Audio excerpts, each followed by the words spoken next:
Hey, Podnotsians, welcome to Linux for the Rest of Us, episode 245.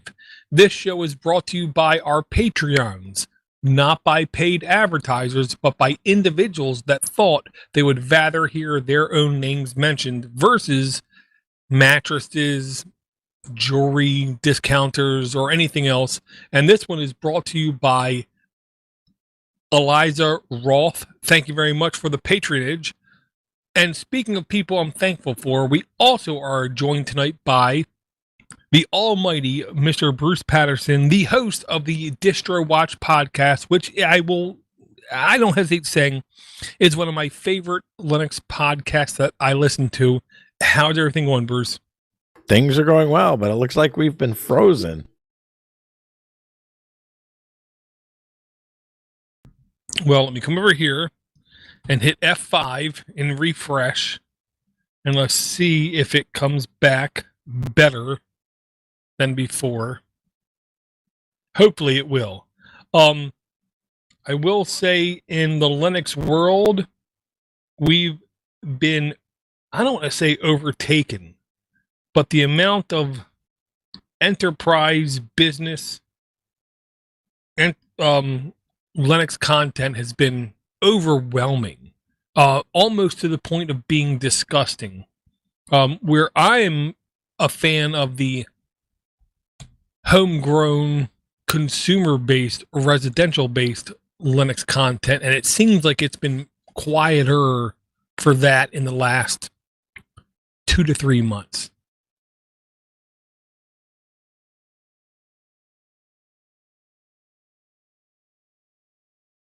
Oh, yeah.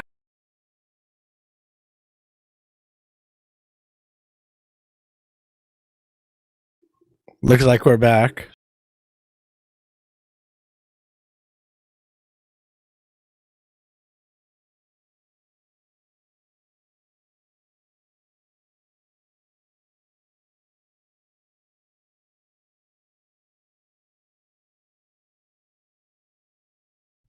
The little person from Game of Thrones said that he drank and he knew things. I drink and I know how to stream.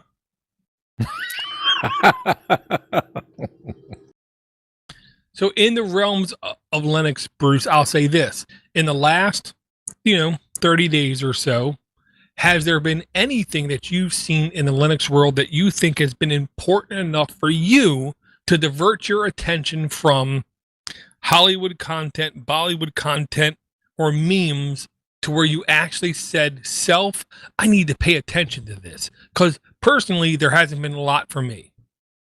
Well, I think a couple of things. So, yes, actually, one of those I think I mentioned last time we spoke. I actually managed to attend the virtual Red Hat event.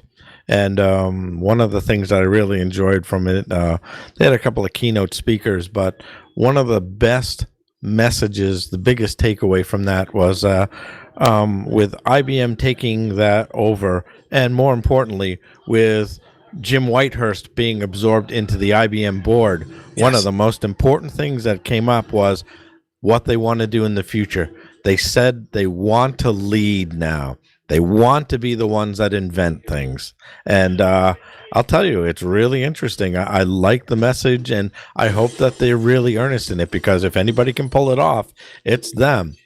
One interesting side note, I understand that Harvard University is employing Watson to answer help desk calls. Now, that's kind of interesting, because that'd be... they're going to use the AI functionality of it to see how it handles calls and things like that. But I'll be very curious to see what that does, because you can hire a small team of Watsons for a fraction of the cost. So there we are.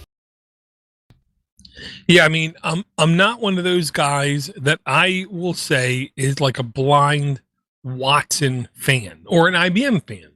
I will say this.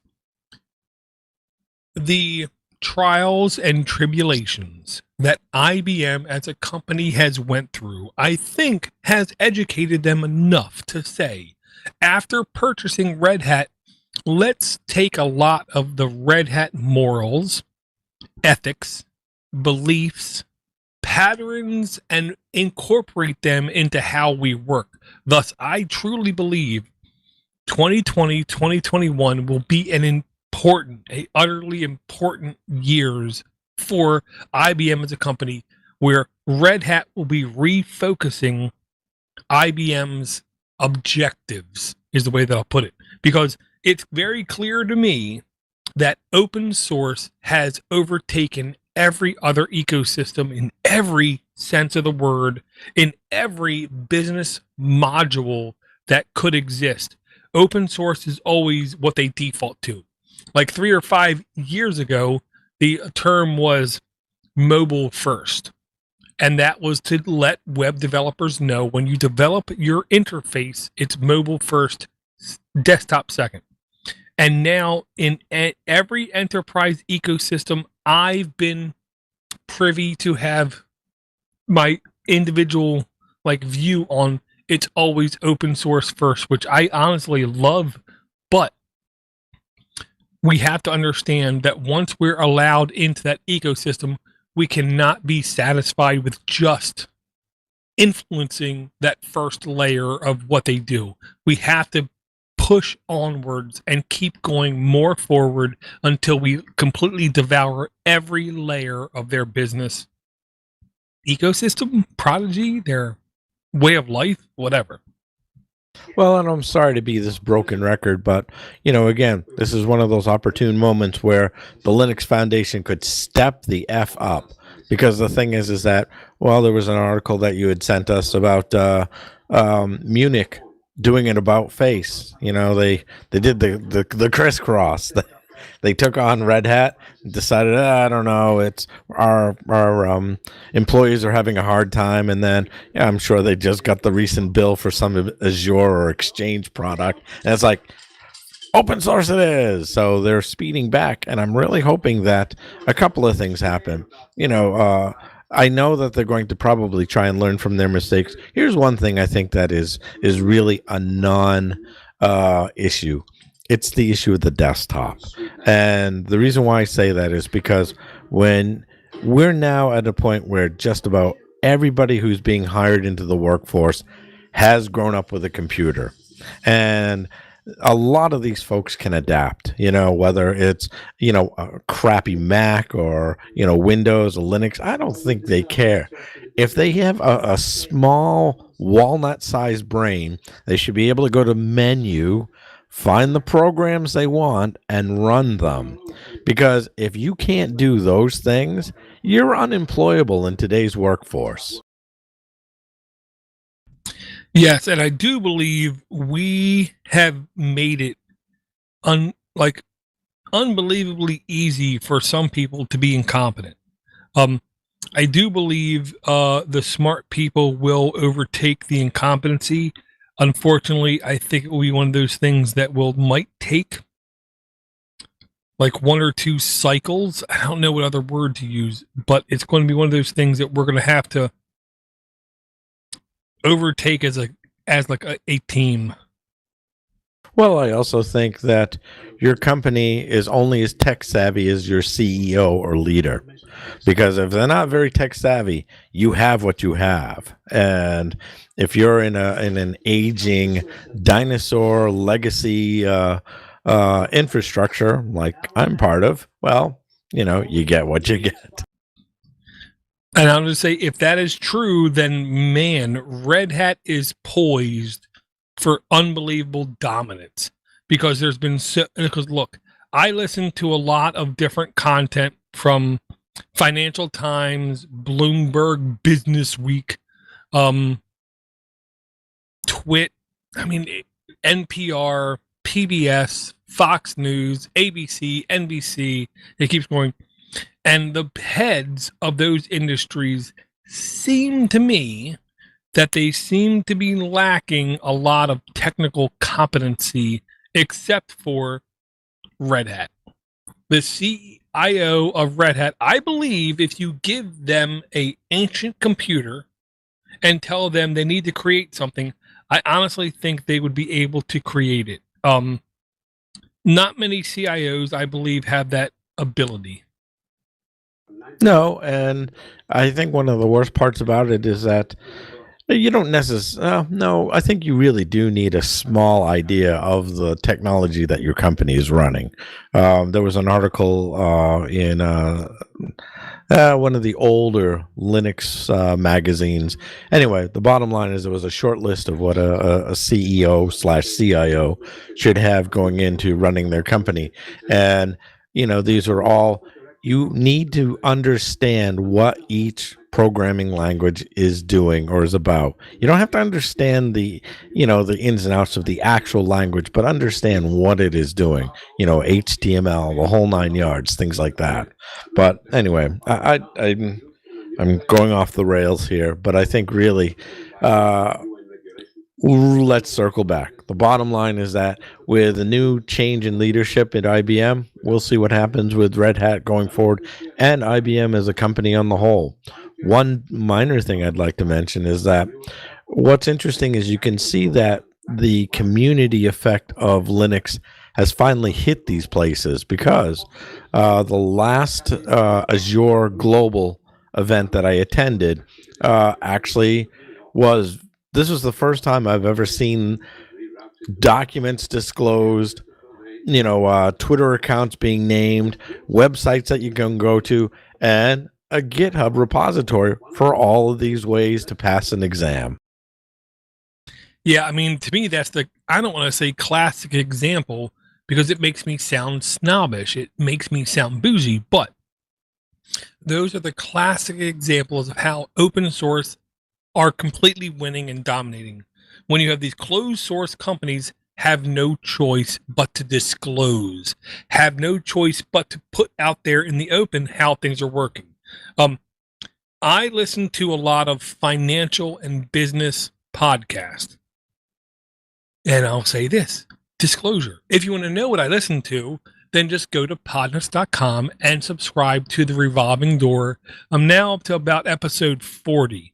I currently subscribe to over 155 podcasts. I listen to an average of 20 to 48 hours of podcast a day because I listen to them sped up.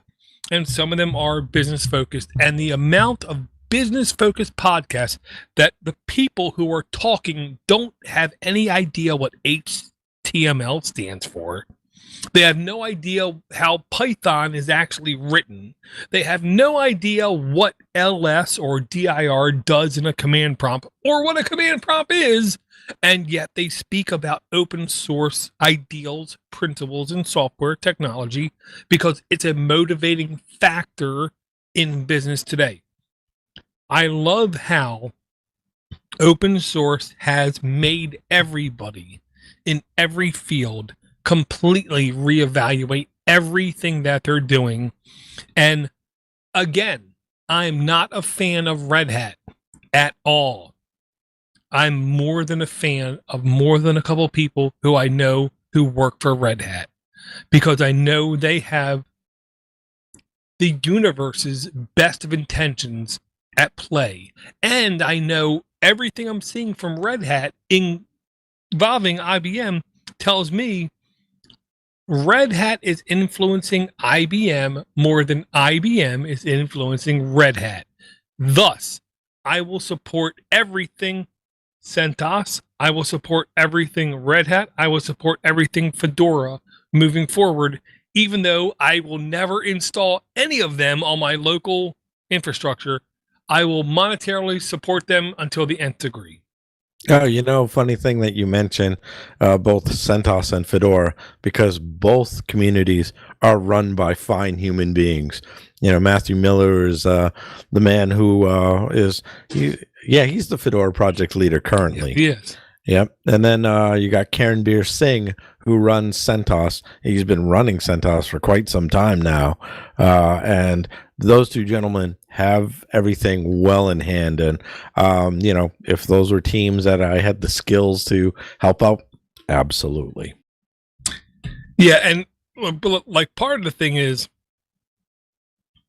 I admonish my own limitations. Hypothetically, I got fired tomorrow and I won the lotto. So I could do anything I wanted to do. I still don't believe my competency would be enough to be an influencing factor on Fedora or CentOS. Now, as far as I'm concerned, Fedora and CentOS don't exist at all. Red Hat exists, and then there's some fledgling thing Red Hat considers Red Hat Beta, which is some combination of Fedora and CentOS that they admonish existing, but they really don't want it to completely influence every decision that they make. And that's where I think Red Hat does it right. They have their own ideals and belief in place, and they let Fedora and CentOS do whatever they want to do. With no holds barred, they don't tell them what to do. They tell them to do whatever the hell they want to do. But then when it comes time to revision and it comes time to push updates forward, they only do what they think is right for everybody, the business holder, the stakeholders, the people in Fedora, the people in Red Hat, the people in CentOS, and everybody, which I firmly think is incredibly complex to do, almost as complex as being the head of Debian. While it's almost morally different in how they do their things, I think the result ends up being almost identical because it's the best of all worlds, the best of all parties, the best of all solutions, and what they firmly believe is the best for the future of humanity and computing. That's why anytime I have the chance, I tell companies, industries, infrastructures, enterprise, and my own government, you need to purchase software from these two companies, either Debian or Red Hat. Now, taking a stroll off the beaten path for a second, the non sequitus observation. One of the things I thought was interesting is that, so we've seen a couple of distributions change leaderships this year, and it was one of those where you're always concerned for the smaller distros. For example, Solus being one of them. When Ike took a sabbatical without telling the rest of the team that, you worried about the OS. Can I, work with it? Can I install it? Is it worth it? And it looks like the people have actually picked up the baton and run with it. And then there was the tragic death of Ian Murdoch this past year or the year before.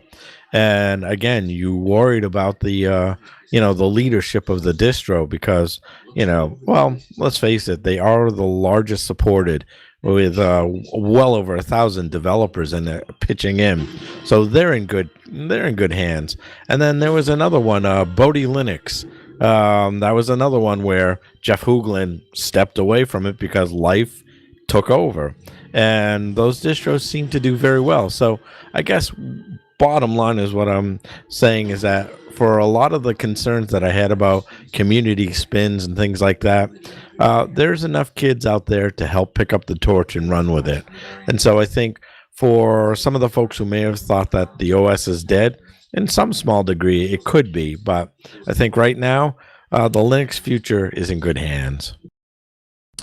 It is. And the one thing I'm going to ask you to help me in describing to the people who are new to this podcast is, a decade ago, there was an unbelievably clear demarcation between distribution and spins.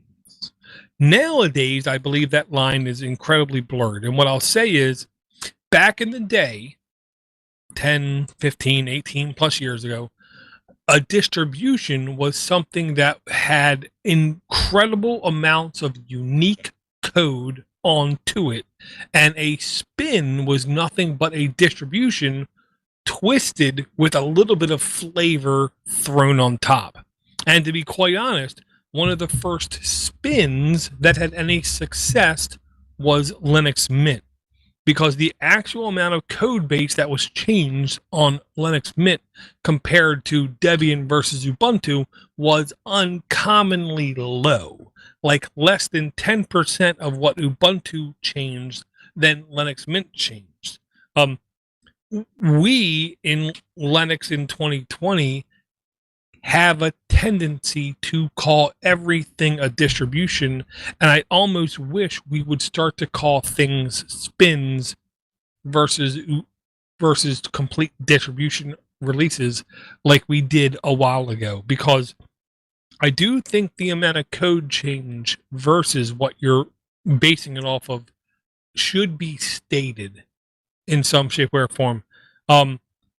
Because again, one of my favorite websites to visit is distrowatch.com. I'm seeing a great number of distributions being mentioned as distributions, when in my ignorant, humble opinion, they're not complete distributions. They're merely spins on what are considered popular distributions. Well, I think right now you've got 20 derivative ones.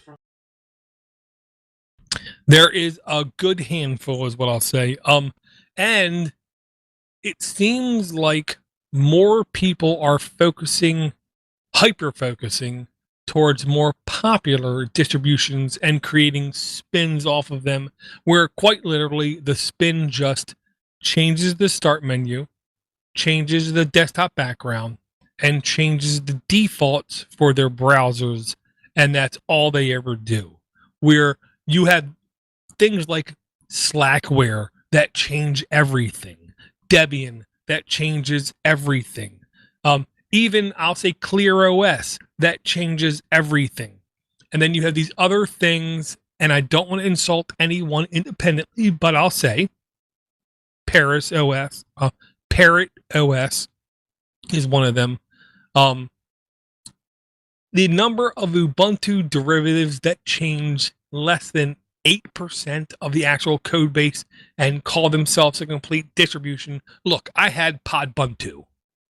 Okay, Podbuntu changed the desktop, changed a lot of the desktop icons, changed things in the home directory, and that equated to 7% code and it took me like a week. Okay, so a lot of these distributions that claim to be complete distributions to me are not distributions, being a gray beard without a beard. Because when I take a beard and I put it on my 3D printed mask, it isn't as effective. So it's great to play with all these other, in air quotes, distributions, but listen, they're not. They're just spins of other distributions, is my core belief. No, I completely agree with that, because the thing is that, what I meant to say, I got thrown off a little bit. So currently in the DistroWatch top 50 or whatever, 20 spins are based off of Ubuntu. So, and again, Ubuntu, of course, is a spin off of Debian. So, I mean, it's one of those things. I do want to at some point go and revisit Slackware, because it has been a long, long time since I last used that distro, and they still seem to be chugging along just fine. And I'll look. Okay, I said this to my kid earlier today. It doesn't matter where you point. You take your finger and you point it, and I guarantee you one thing: you're pointing to a galaxy somewhere. That's how many galaxies there are. They're all around us. Hundreds of millions of billions everywhere. Okay? And as human beings, anywhere you point, there's an idiot. Because they're everywhere. They exist everywhere. These spins seem to exist everywhere. If you take your time and you actually devote time to Arch, and I hate saying this one out loud, but Gen 2, if you take your time and you devote to Slackware, if you devote time to Gen 2, if you devote your time to Debian, if you devote your time to Linux to Scratch, if you devote your time to one of those, even SUSE, you will find a core distribution. Okay. Granted, certain things might be more difficult, but you're learning the core of an operating system, not just some flaccid overlaying of a desktop environment like, dare I say, a Linux Mint, which is to me the utter, unbelievably, disturbingly unbelievable culprit to just taking a distribution and just spinning it. I hope people focus more on the cores, and dare I say this, and I'm going to say this because I have no choice. The Linux subsystem on Windows is more of a core distribution of Linux than Linux Mint. It has more unique details than Linux Mint, which means to me and people, in enterprise who make billions of dollars a year, if you learn the Linux subsystem for Windows, you will be worth more money per hour, per week, per year, per life than if you know Linux Mint. Oh, and I'm sorry, but that's the truth. No joke. In fact, I can tell you right off the bat, our department was actually looking for a Linux/Windows admin, and there was no way we were going to meet the salary of the incoming guy, who was well overqualified for the job. But they were seeking at 170, and he was pricing himself 20K lower. They usually start at 190 and above. They're out there, and they're scary. Yeah, I mean, if you want to understand Linux, then I beg people to draw yourself inwards. Get away from every spin. And look, I like Bodhi Linux. I like more than a couple of the French distributions that I've witnessed, but they're all spins of what ends up to be Debian, Slackware, or Red Hat. Take your time to learn those core operating systems, and I promise you this. I promise nobody nothing. I promise you this. If you take the time to learn the basic core operating systems, you, me, anybody can sit down, fill out a resume, and earn 10 times of what the people who live 2 doors, 10 doors, or 100 doors down from you. Because you know this basic core operating system. And I said it once and I'll say it again. Bruce, look, between me and you, in the last 60 days, I don't know because I lost track of time, I've donated over $4,000 worth of my money to the locals, because not everybody is working 40 hours a week.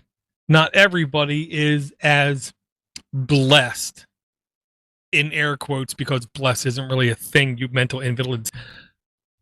They don't have the luxuries I have. I've literally donated $4,000+ in the last 60 days to people who live close to me to make sure they can still buy liquor, bread, milk, and eggs is what I'll say. And it's only because I know the technology that I know versus they do not know the technology that they utilize every day.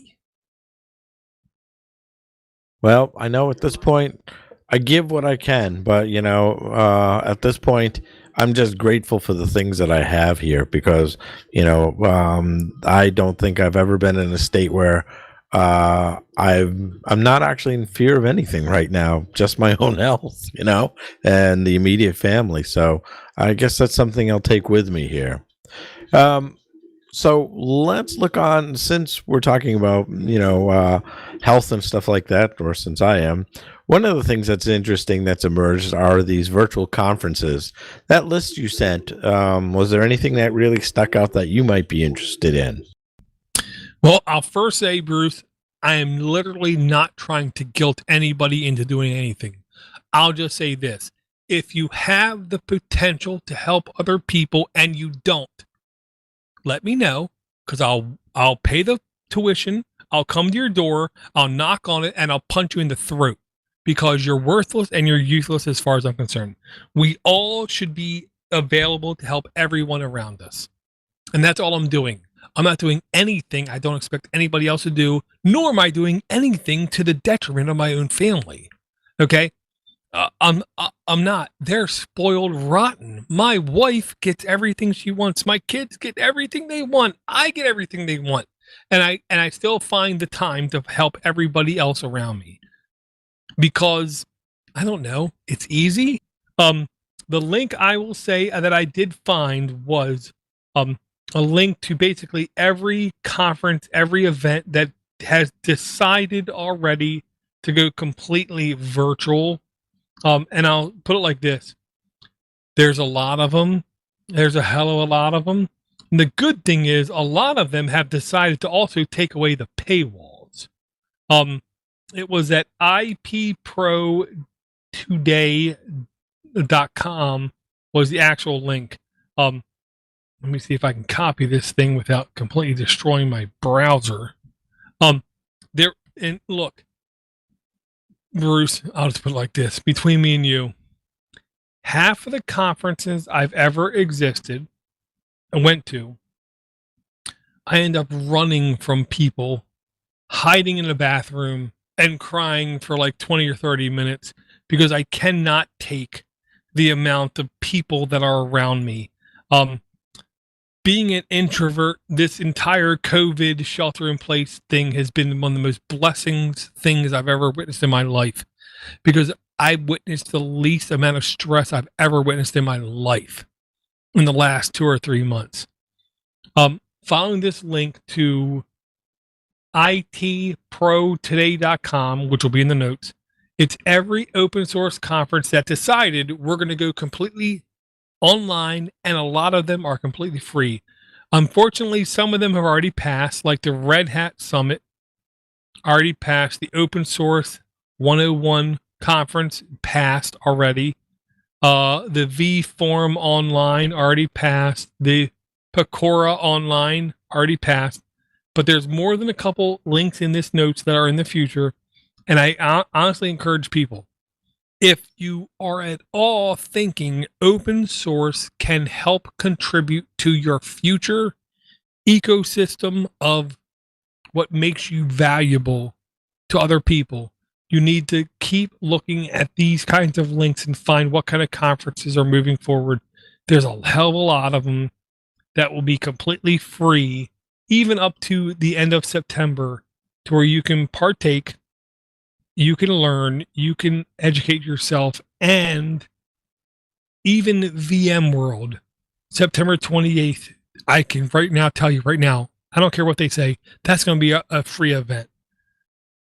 Because VMworld is the one thing that they rely on in pushing their product. Well, one of the other things that I noticed wasn't on this list actually was OSCON. Over in Portland, they actually run usually in July, and as things are slated right now, they're still on target to continue. But whether or not that turns into a virtual event, they haven't made an announcement yet. So I'll be watching that one closely. And then another one I'm kind of curious about. What about our friend down in Philadelphia? Or have you heard anything about FOSCON yet? I've heard nothing about FOSCON, and as being completely honest with you, Bruce, I expect FOSCON to announce something well before the people in Portland. Portland is a unique city with unique people who don't believe anything that's presented to them except for what they want to believe. That's what I'll say. I do believe FOSCON will be announced within the next 30 days as being online, completely free. And I do expect James, I believe is the main guy behind FOSCON, to do everything in his power to push everything to be online, whether it be us hanging out, whether it be him contacting people, or the people putting their things in the public sphere. FOSCON, I believe, is going to be one of the most positive conferences to gain as much numbers as possible in this COVID experience, is what I'll say. Well, either way, I'm hoping we hear soon, because I would, again, that's an event that I would love to attend. We'll see what happens with this. Again, everybody with, their social distancing. Actually, I think James Corden had the best phrase for it. It's really physical distancing. I don't know if Ding. social, it's not social distancing because you and I are talking now and we invite all the people we can to talk. Well, Bruce, between you and me and anybody who dares download this content, I said to my wife, social distancing is an unbelievably inaccurate misnomer.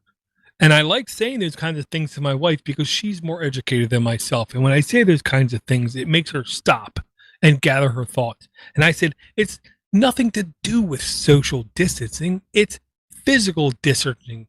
It's like changing the word from shell shocked to post traumatic syndrome. It's like they're trying to add more syllables to make it more accessible to people. It's physical distancing. It doesn't matter if I wear my mask. It doesn't matter if anything else. It just matters, do I have the physical distance between A and B? And if I do have the physical distance between A and B, I'm safer. My kids are safer. My wife is safer. And everybody I interact with is safer. And if anything else matters, I'll be shocked because I am unbelievably hyper focused and prioritized on my local ecosystem, and anybody else I really don't care about. And that's how everybody is, if I'm not mistaken, Bruce. Nothing has changed even before the sickness. I kept my social distancing to the people I didn't want to see. Yes. Yeah, my job come like middle May said you have to telecommute if you can telecommute. And I say to my coworkers, I love you, but I don't want to see you. I don't want to be around you ever. I can work like this till the end of my life. If you think you need to see me, well, then you need to stop and talk to a psychologist because I am not important to your well-being. Okay? I understand you think you need to see other people. Great. That's you. That's not me. I am perfectly content with waking up in the morning, seeing my wife, seeing my child, then seeing my wife, then seeing my child, then going to sleep again. I have witnessed the worst of humanity. I have no problem in saying that really slow. I've witnessed the absolute worst of humanity because I've been part of it. I'm not special. I'm not unique. So because of that, I'm perfectly content with not experiencing that again. I'm sure my kids and my wife, they want to experience some sort of randomness encounters, whether it be restaurants, gas stations, convenience stores, or whatever. Fine. They will have their chance. It won't happen for a while. And between now and then, I'm going to be perfectly happy and content with random encounters on Discord, random encounters in email, random encounters in voicemail, and random encounters in podcast. And then everybody else can go to hell in a handbasket because I don't care. Well, I'm secretly hoping that this is the way I can run out the clock, to tell you the truth.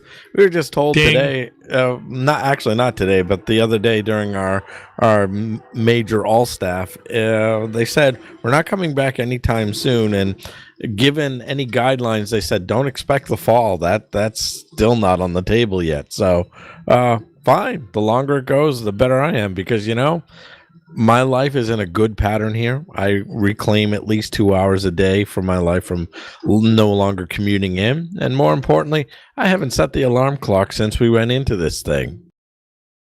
Oh my goodness, Bruce, that's gold. And I'll say it like this. If you have anything you would like to say to me or Bruce directly, podcast at linuxfortherestofus.com. If you would like to say something to me directly, ddg at podnuts.com or mail at podnuts.com or doorgeek at gmail.com. Any one of those interfaces will get you direct contact to either me and Bruce or just me. And if you're a dirty, disgusting troll, go ahead and try and contact us. I've been prolific. I've been literally like gold medal at avoiding trolls for easily a decade, including the trolls that, in air quotes, accidentally delete the entirety of my domain. I don't hesitate in speaking the truth. And if you feel like your opinion is so important, don't email me. Put out a podcast, put out a blog post, put out a Twitter post. I don't care. And then simply reference me. Don't email me directly because I don't care. I have far more important things in my life, like Bruce Patterson, like Cody Cooper, like Steve Turbino, like Chris Cremosis, who just did the podcast seminar for Podcast Multimedia Expo this morning, which was epic. And if you don't know what I'm talking about, Podcast Multimedia Expo. It's any search, even a Bing search will result the correct information. Okay. I am too busy making sure my kids are happy. My wife is happy. I don't care if I'm happy. I care if Cody's happy. Josh is happy. Liam is happy. Cody is happy. Ivor is happy. Joshua Dennis is happy. And everyone else around me is happy. And I really hope I've helped make Bruce Patterson happy this evening. And I'll ask the most ridiculous question I've ever asked in my life. Bruce, do you have anything you would like to say before the end of the show? Absolutely not. I've had an immensely fun time here, and I say let the good times roll.